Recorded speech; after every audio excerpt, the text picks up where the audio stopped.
الفنانة سلوى عثمان بتقول إن ربنا ما رزقهاش بالأبناء واتحرمت من الأمومة، لكنها كمان بتقول إن ربنا عوضها وخلاها تشعر بإحساس الأمومة من خلال دور الأم اللي بتقوم بيه في معظم أعمالها. سلوى عثمان بتكمل كلامها وبتقول: أنا مثلت دور الأم أمام معظم نجوم الدراما، وبحس فعلا إنهم أبنائي وهم كمان بيحسسوني بكده. دور الأم ده حاجة كبيرة ومش أي واحدة ممكن تتقنه وتخلي الجمهور يصدقها إلا لو أحاسيس الأمومة مالية قلبها بالفعل. كمان في معايير لازم تراعيها أي واحدة هتقدم دور الأم علشان تقدر توصل الرسالة للمشاهد. أنا ربنا ما رزقنيش الإحساس بطعم الأمومة الحقيقي لأني ما خلفتش، لكنه عوضني بإني أحسها من خلال التمثيل. سلوى عثمان بتكمل كلامها وبتقول: الناس كلها اتأثرت بدور الأم اللي عملته في مسلسل حق عرب مع الفنان أحمد العوضي، وأحمد العوضي نفسه ما كانش بيقول لي غير يا أمي في الكواليس بتاعة المسلسل. وفي مسلسل نعمل أفوكاتو قمت بدور أم محمد، وكان كل اللي في اللوكيشن بيقول لي يا ماما سلوى، ودي حاجة كانت بتسعدني وبتبكيني في بعض الأوقات.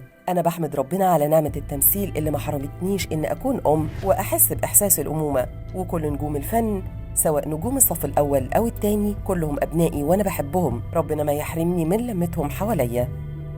ما تنسوش تشتركوا في قناة مصر اليوم على يوتيوب وتفعلوا زر الجرس علشان يوصل لكم كل الأخبار أول بأول.